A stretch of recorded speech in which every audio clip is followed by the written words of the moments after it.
ప్రముఖ సినీ నటి శ్రీమతి సంగీత గారి ప్రారంభించారు. ఐవీఎఫ్ చికిత్సలో 25% భారీ discount, free doctor consultation, free ultrasound scan. 49 అంటే సంతానం, 49 అంటే సంతోషం. హాయ్ హలో అందరికీ నమస్కారం, వెల్కమ్ టు అవర్ ఛానల్. నేను ఆదిత్య. ఎర్రగంగిరెడ్డి ఈ పేరు వినగానే మొట్టమొదటిగా అందరికీ గుర్తొచ్చే అంశం ఏదైనా ఉంది అంటే జగన్మోహన్ రెడ్డికి చాలా దగ్గర మనిషి, చాలా సన్నిహితుడు అంటూ ఉంటారు. మరి ఇప్పుడు ఎర్రగంగిరెడ్డిని అరెస్ట్ చేయబోతున్నారంటూ ఒక వార్త అయితే వినిపిస్తుంది. ఆయన మీద చాలా ఆరోపణలు ఉన్నాయంటూ కూడా ఒక వార్త అయితే వినిపిస్తుంది. నిజంగా ఒకవేళ ఆయన్ని అరెస్ట్ చేస్తే ఈ అంశం నెక్స్ట్ ఏ విధంగా వెళ్ళబోతుంది, ఆయనతో పాటు ఈ ఉచ్చు ఇంకెంతమందికి బిగించుకునే అవకాశాలు ఉన్నాయి, ఇలాంటి ఎన్నో అంశాల గురించి తెలుసుకునే ప్రయత్నం చేద్దాం. సో ప్రస్తుతానికి మనతో పాటు స్టూడియోలో ఉన్నారు ప్రముఖ సీనియర్ జర్నలిస్ట్ అలాగే రాజకీయ విశ్లేషకులు సిఎస్ రావు గారు. సో సార్ని అడిగి మరిన్ని విషయాలు తెలుసుకుందాం. సార్ నమస్కారం. సార్ నమస్తే. ఎర్రగంగిరెడ్డి అనగానే ఫస్ట్ మనకు గుర్తొచ్చే మాట ఏంటంటే జగన్మోహన్ రెడ్డి గారికి బాగా క్లోజ్ ఉన్న పర్సన్ అని వింటూ ఉంటాం. సో ఇప్పుడు ఆయన అరెస్ట్ చేయబోతున్నారంటే ఒక వార్త వినిపిస్తుంది. ఆ అరెస్ట్ వెనకాల కూడా చాలా ఆరోపణలు ఉన్నాయని వింటూనే ఉన్నాం. నిజంగా ఒకవేళ ఆయన అరెస్ట్ చేస్తే ఇది నెక్స్ట్ ఏ విధంగా వెళ్ళబోతుంది, ఆయనతో పాటు ఈ లింక్ సిస్టమ్ అనేది నెక్స్ట్ ఎవరికి ఈ ఇంపాక్ట్ ఉండబోతుంది అసలు? సో ఎర్రగంగిరెడ్డి అనే అతను మోస్ట్ నటోరియస్ క్రిమినల్ అనేది పోలీసులు భావిస్తూ ఉంటారు. అత్యంత సన్నిహితుడు జగన్మోహన్ రెడ్డికి. జగన్మోహన్ రెడ్డి చుట్టూ ఉండేటువంటి నేర గాళ్లలో ప్రథముడు ఎవరైనా ఉన్నారంటే గంగిరెడ్డి అనేది పోలీసులు చెప్తూ ఉంటారు. ఎర్రగంగిరెడ్డిని పట్టుకోవడం అని అంటే ఆంధ్రప్రదేశ్ పోలీసులకి ఒక సవాలు. ఎందుకనంటే ఎర్రగంగిరెడ్డి రెడ్ శాండిల్, ఎర్రచందనం స్మగ్లర్. బేసికల్గా ఆయన మీద ఉండేటువంటి ఆరోపణలు ఎర్రచందనం స్మగ్లర్. ఆయన మీద అనేక కేసులు ఉన్నాయి. అలాగే చంద్రబాబు నాయుడు మీద అలిపిరి బాంబ్ బ్లాస్ట్ జరిగింది. మావోయిస్టులు నక్సలైట్లు, అప్పట్లో నక్సలైట్లు చేసినటువంటి ఆ దాడిలో అక్కడికి కావాల్సినటువంటి క్లైమోర్ మైండ్స్ని అందజేసినటువంటి వాళ్ళు, సరఫరా చేసినటువంటి వాళ్ళు ఎవరని అంటే ఈ ఎర్రగంగిరెడ్డి అని చెప్తుంటారు. ఎర్రగంగిరెడ్డి మీద అనేక ఆరోపణలు ఉన్నాయి. అప్పట్లో ఆయనకి లుకౌట్ నోటీసులు, అంటే దేశం విడిచి వెళ్ళకూడదు అనేది కూడా ఒకటి. జైల్లో ఉన్నాడు ఆయన. రాజశేఖర రెడ్డి అధికారంలోకి వచ్చిన తర్వాత జైలు నుంచి ఆయన్ని బయటికి తీసుకొచ్చాడు. ఆ తర్వాత కూడా ఆయన ఎర్రచందనాన్ని స్మగ్లింగ్ చేస్తూ దాన్ని అసలు ఏ ప్రభుత్వం ఆపని విధంగా మరొక ఏపీ వీరప్పంలాగా ఆయన ఉన్నారు అనేది ఆంధ్రప్రదేశ్లో ఎర్రచందనం గురించి తెలిసినటువంటి వాళ్ళందరికీ తెలిసినటువంటి అంశం. ఎర్రచందనం అనగానే ముందు గుర్తొచ్చేది ఏంటంటే ఎర్రగంగిరెడ్డి. అంత నటోరియస్ అతను ఎర్రగంగిరెడ్డి. అతను ఇవాళ జగన్మోహన్ రెడ్డి కోటరీలో ఎవరైనా ఉన్నారంటే ఎర్రగంగిరెడ్డి ప్రధానమైనటువంటి లీడర్, రైట్ హ్యాండ్ అని చెప్పుకోవాలి. జగన్మోహన్ రెడ్డికి రైట్ హ్యాండ్ అని చెప్పుకోవాలి. ఈ ఎర్రగంగిరెడ్డి పేరు ఇంకో చోట కూడా ఇంపార్టెంట్గా వినపడింది. ఏంటంటే వివేకానంద రెడ్డి మర్డర్ కేసులో ఎర్రగంగిరెడ్డి ఉన్నాడు. సో ఎర్రగంగిరెడ్డి మీద అనేక ఆరోపణలు ఉన్నాయి. వివేకానంద రెడ్డి మర్డర్ కేసులో ఇతను ఉన్నాడు అనేది అంటే ఆంధ్రప్రదేశ్లో జరిగేటువంటి పెద్ద పెద్ద నేరాలు ఏవైతే ఉన్నాయో వాటిలో ఎర్రగంగిరెడ్డి ప్రమేయం పరోక్షంగానో ప్రత్యక్షంగానో ఉంటుంది అనేటువంటి అభిప్రాయం పోలీసులకి ఉంది. జగన్మోహన్ రెడ్డి ముఖ్యమంత్రిగా ఉన్నంతకాలం హ్యాపీగా అతను బయట తిరిగాడు. అతను తాను చేయాల్సినవన్నీ చేశాడు. ఎర్రచందనం స్మగ్లింగ్ వీటన్నిటిని కూడా యథేచ్ఛగా చేశాడు. ఇప్పుడు ఆ కేసులన్నీ, పాత కేసులు ఏవైతే ఉన్నాయో ఎర్రగంగిరెడ్డి మీద, అవన్నీ ఇప్పుడు ఆంధ్రప్రదేశ్ పోలీసులు బయటికి తీస్తున్నారు.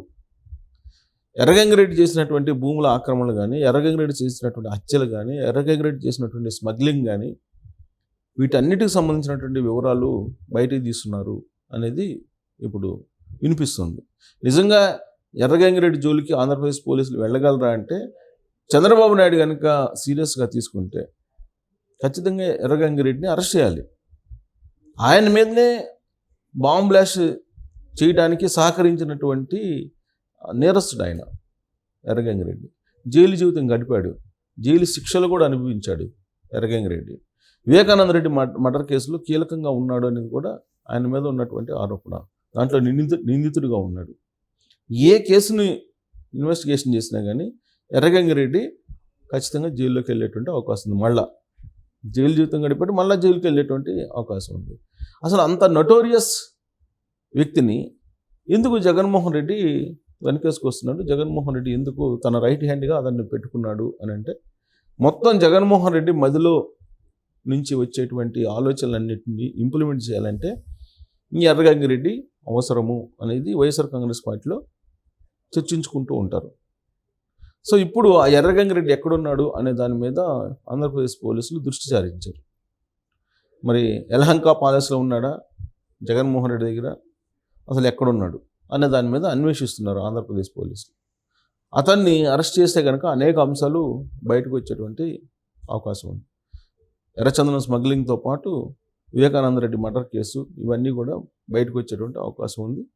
దానికి సంబంధించినటువంటి ఇన్వెస్టిగేషన్ కూడా మరింత ముందుకెళ్ళేటువంటి అవకాశం ఉంది. కానీ ఎర్రగంగిరెడ్డిని పట్టుకుంటారా ఇప్పుడున్నటువంటి పోలీసులు, ఆంధ్రప్రదేశ్ పోలీసులు అంటే ఆ దిశగా దూకుడుగా వెళ్ళట్లేదు. ప్రభుత్వం మారింది, సరే ప్రభుత్వం లేనప్పుడైతే ఎర్రగంగిరెడ్డి చెలరేగిపోయాడు. జగన్మోహన్ రెడ్డి ముఖ్యమంత్రి కాబట్టి ప్రభుత్వం మారిన తర్వాత అలాంటి వాళ్ళని కట్టడి చేయకుండా చంద్రబాబు నాయుడు పరిపాలన ఎలా సాగించగలరు? అసలు సాధ్యం కాదు కదా, అది అందరికీ తెలిసినటువంటి విషయమే.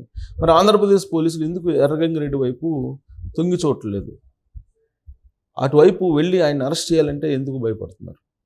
ఒకప్పుడు ఇలాంటి క్యారెక్టర్లను మనం చూసాం. వీరప్పన్ని పట్టుకోవాలంటే సెంట్రల్ బలగాలు కూడా వచ్చింది. సెంట్రల్ బలగాలు కూడా వచ్చి పట్టుకొని అతన్ని ఎట్టకేలకు తుదముట్టించారు. అంత స్థాయిలో ఎర్రచందనాన్ని స్మగ్లింగ్ చేసినటువంటి నేరస్తుడిగా ఎర్రగంగిరెడ్డి ఉన్నప్పుడు ఎర్రగంగిరెడ్డిని ఆంధ్రప్రదేశ్ పోలీసులు ఎందుకు కాపాడుతున్నారు? ఈవెన్ ప్రభుత్వం మారిన తర్వాత కూడా అని అంటే పోలీసులతోటి బలమైనటువంటి సంబంధాలని ఎర్రగంగిరెడ్డి లాంటి వాళ్ళు వైఎస్ఆర్ కాంగ్రెస్ పార్టీలో ఉండేటువంటి చాలామంది సంబంధాలను కలిగి ఉన్నారు. ఆ సంబంధాలే వాళ్ళని తప్పించేటువంటి ప్రయత్నం చేస్తూ ఉన్నాయి. ఎప్పుడో చంద్రబాబు నాయుడు మీద 2003లో బాంబ్ బ్లాస్ట్ జరిగితే ఆ కేసులో నిందితుడిగా ఉన్నట్టు ఎర్రగంగిరెడ్డి ఇప్పటి వరకు కూడా సేఫ్ సైడ్గా ఎలా ఉండగలుగుతున్నాడు? ఇప్పుడు క్లైమోర్ మైన్స్ని పేల్చినటువంటి నక్సలైట్ల ఎన్కౌంటర్లో అనేక మంది చనిపోయారు. ఎర్రగంగిరెడ్డి మాత్రం మిగిలి ఉన్నాడు. ఆ క్లైమోర్ మైన్స్ని పేల్చడానికి కానీ లేదా మందు పాత్రలు ఇవ్వడానికి కానీ నక్సలైట్లకి తుపాకులు అందించడానికి కానీ ఎర్రగంగిరెడ్డి సహకారం అందించాడని చెప్పి పోలీసులే చెప్తూ ఉంటారు. అనేక రికార్డులు ఉన్నాయి ఆయన మీద, ఎర్రగంగిరెడ్డి మీద. మరి ఎందుకు ఎర్రగంగిరెడ్డిని ఇప్పుడు పోలీసులు అరెస్ట్ చేయలేకపోతున్నారు, లేదంటే అదుపులో తీసుకుని విచారించలేకపోతున్నారు అని అంటే అతని వెనక బలమైనటువంటి శక్తులు ఏ విధంగా పనిచేస్తున్నాయో మనకు అర్థమవుతుంది. నాకు ఇక్కడ ఒక డౌట్. ఇప్పుడు ఒక పంచాయతీకి సంబంధించిన అంశం చూసుకుంటే పంచాయతీలో ఎవరైనా ఫైనల్ కాల్ తీసుకుంటారంటే సర్పంచ్ తీసుకుంటారు. ఎట్ ద సేమ్ టైం ఇప్పుడు రాష్ట్రంలో ఏదైనా ఫైనల్ కాల్ తీసుకోవాలి అని అంటే ముఖ్యమంత్రి తీసుకుంటారు. సెంట్రల్లో చూసుకుంటే ప్రధాని తీసుకుంటారు. ఇప్పుడు మీరు ఏదైతే వైఎస్ఆర్సీపీకి సంబంధించినటువంటి కొంతమంది వాళ్ళతోని బలమైన నేతలతో వాళ్ళకి కాంటాక్ట్స్ ఉన్నాయి కాబట్టి ఈవెన్ టచ్ చేయట్లేదని మీరు చెప్తున్నారు. కానీ ఫైనల్ కాల్ అనేది ఇప్పుడు అక్కడ ఆ స్టేట్లో చంద్రబాబు నాయుడు గారిది, అక్కడ చూసుకుంటే నరేంద్ర మోదీ గారి. ఇది రాజకీయ పరంగా చూసుకుంటే మాత్రానికి వీళ్ళిద్దరు ఒకటే. ఎవరు? చంద్రబాబు నాయుడు గారు కానీ మోదీ గారు కానీ ఇద్దరు ఒకటే. ఆ కోణంలో అయినా వీళ్ళ మీద యాక్షన్ తీసుకోవచ్చు కదా. ఇప్పుడు ఆ స్టేజ్కి ఎప్పుడు వస్తుంది? పోలీసులు నిర్ణయం తీసుకోలేని పరిస్థితుల్లో చంద్రబాబు నాయుడు దగ్గరికి వెళ్తారు. చంద్రబాబు నాయుడు ఇంకో XYZ ముఖ్యమంత్రి హోదాలో ఎవరుంటే వాళ్ళ దగ్గరికి వెళ్తారు. మొత్తం పోలీసుల ఆపరేషన్ అంతా అయిపోయి ఏం చేయాలి అనేది అర్థం కానప్పుడు కొన్ని విషయాల్లో మాత్రమే వాళ్ళు డెసిషన్ అడుగుతారు ప్రభుత్వాన్ని. అంతే తప్ప ప్రతిదానికి డెసిషన్ అడగరు, ప్రతిదానికి ముఖ్యమంత్రిని అడగరు. లా అండ్ ఆర్డర్ కాపాడేటువంటి సిచ్యువేషన్లో వాళ్ళ పని వాళ్ళు చేయాలి. కొన్ని సెన్సిటివ్ ఇష్యూస్ ఉంటాయి, సున్నితమైనటువంటి అంశాలు కొన్ని ఉంటాయి. వాటిల్లో ఒకవేళ ఆ డెసిషన్ తీసుకుంటే రాష్ట్రంలో రాజకీయపరమైనటువంటి అల్లకొల్లము, రాజకీయపరమైనటువంటి ఇబ్బందులు కలిగేటువంటి అవకాశం ఉంది అని చెప్పి భావించినప్పుడు మాత్రమే ముఖ్యమంత్రిని ఆశ్రయించి ముఖ్యమంత్రి డెసిషన్ ప్రకారం వెళ్తారు. ఇప్పుడు ఒసామా బిన్ లాడెన్ని చంపారు, చంపేసింది అమెరికా దళాలు, సైన్యం. బట్ అప్పుడు చంపాలా వద్దా అనే గైడెన్స్ అమెరికా అధ్యక్షుడు అప్పుడు ఒబామా ఇచ్చాడు. అంటే అది కొంత దేశానికి ఇబ్బందికరమైనటువంటి పరిస్థితి ఉగ్రవాదుల ద్వారా. సో అలాంటి సిచ్యువేషన్లో మాత్రమే పొలిటీషియన్స్ ఎవరైతే ముఖ్యమంత్రి ఉన్నారో వాళ్ళ డెసిషన్కి వదిలేస్తారు. కానీ ఇప్పుడు పాకిస్తాన్ మీద యుద్ధం చేయాలి లేదా పాకిస్తాన్ మీద సర్జికల్ స్ట్రైక్ చేయాలి, అప్పుడు ప్రధానమంత్రిని అడుగుతారు. అంతే తప్ప ప్రతిదానికి మిలిటరీ వాళ్ళు ఇప్పుడు బోర్డర్లో వాళ్ళు కనుక ఇటు వచ్చేస్తే కాల్చాలా వద్దా అనేది ప్రతిదానికి అడగరు. ఓకే. అలానే ఆంధ్రప్రదేశ్లో కూడా ఈ నోటోరియస్ క్యారెక్టర్స్ ఎవరైతే ఉన్నారో వాళ్ళు లా అండ్ ఆర్డర్ కనుక ఇబ్బంది కలిగిస్తే వాళ్ళ మీద చర్యలు తీసుకోవాల్సినటువంటి బాధ్యత పోలీసుల మీద ఉంటుంది. చంద్రబాబు నాయుడు పిలిచి ఆ ఎర్రగంగిరెడ్డిని పట్టుకోండి, లేకపోతే వాసుదేవ్ రెడ్డిని పట్టుకోండి, లేదంటే వెంకటరెడ్డిని పట్టుకోండి, లేకపోతే వాళ్ళని పట్టుకోండి, ఎక్స్ని పట్టుకోండి, వైని పట్టుకోండి, ఆ కేసు ఎందుకు పట్టుకోవాలి, ఇట్లా రోజు ఉండదు. డీజీపీ ఉంటాడు, ఇంటెలిజెన్స్ చీఫ్ ఉంటారు, సిఐడి చీఫ్ ఉంటారు, ఏసీబీ చీఫ్ ఉంటారు. వీళ్ళందరూ చేయాల్సినటువంటి పని అది. చంద్రబాబు నాయుడు సంబంధం లే, ముఖ్యమంత్రికి ఎవరున్నా కానీ వాళ్ళకేం సంబంధం లే. ఫైనల్గా వాళ్ళు ఏదైనా డెసిషన్ తీసుకోలేని పరిస్థితి వచ్చినప్పుడు మాత్రమే ఆ ముఖ్యమంత్రి హోదాలో ఎవరుంటే వాళ్ళ ముందు పెడతారు ఇష్యూ. అంతే తప్ప ప్రతి దాంట్లో రెగ్యులర్గా ఏ వ్యవస్థ ఏ పని చేయాలో, ఎవరు ఏ పని చేయాలో ఆ పని చేయాలి. ఆ పని చేయకుండా ప్రతిదీ చంద్రబాబు నాయుడు అనలేము మనం. కాకపోతే ఏంటంటే అవినీతి పనులను ఆటగట్టించండి, లా అండ్ ఆర్డర్ కంట్రోల్లో ఉండాలి, ఆంధ్రప్రదేశ్ అభివృద్ధి నాకు ముఖ్యము, ఈ డైరెక్షన్ అయితే ఇచ్చాడు చంద్రబాబు నాయుడు. పార్టీలకు అతీతంగా మీరు చర్యలు తీసుకోండి. ఆయన వ్యూ ఏంటనే చెప్పారు వ్యవస్థలకి. చెప్పినప్పుడు ఆ వ్యూ ప్రకారం ఆ వ్యవస్థలు నడవాలి. ఆ వ్యవస్థలు నడవట్లేదని అంటే దాని అర్థం ఏంటి? ఆ వ్యవస్థలు ఇండైరెక్ట్గా ఏదో లింకప్ పెట్టుకుని ఉన్నారు. లేకపోతే గంగిరెడ్డిని ఇన్ని రోజుల పాటు ఎందుకు అరెస్ట్ చేయరండి?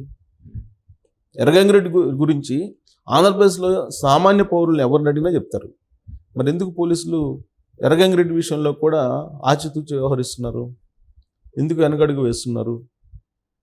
అంటే లోపాయికారిగా ఎవరికో ఎక్కడో సంబంధాలు ఉండాలి, అదర్వైజ్ అలా జరగదు కదా. కాబట్టి వీళ్ళందరినీ కనుక క్షమించుకుంటూ పోతే రాబోయేటువంటి రోజుల్లో మూల్యం ప్రజాకోర్టులో ఇప్పుడంటే ప్రభుత్వం చెల్లించాలి. Thank you sir. Thank you.